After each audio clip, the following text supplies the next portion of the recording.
Okay, so we're going to continue with the unboxing of the Windows Developer Preview. They've given us this very nice box.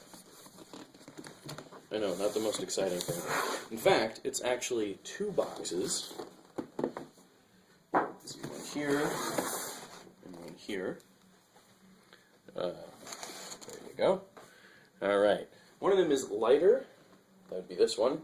Put that down for a second. And the other one is heavier. And this is the cool bit. Open this up.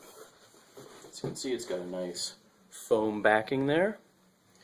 And we're going to take out this tablet. And we'll get rid of the box very shortly. We've got some accessories. I believe this is a...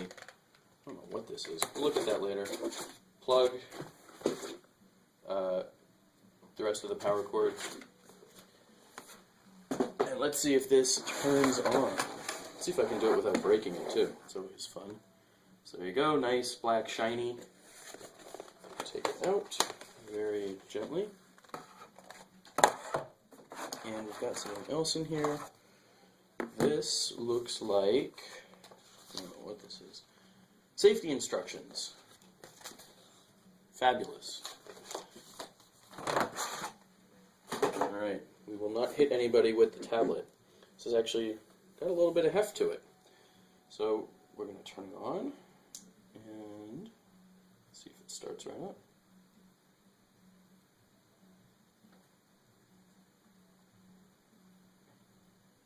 Guess that's a no.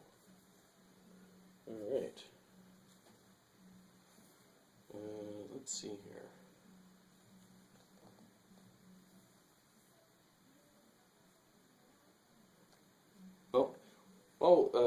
It's not turning on.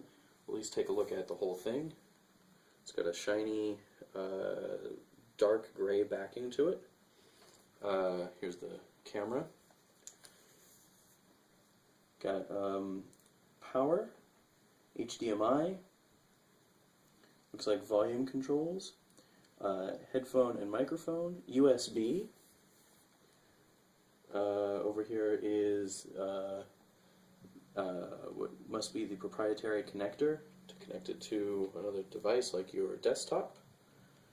Got a SIM card slot here. This is that the power button? This is the power button. There we go. As you can see, it's booting up with Samsung goodness. Now, during the demo earlier today, they showed us that this button here, the Windows logo button, you can use to put it into an instant sleep, instant wake mode. So we're going to let that boot.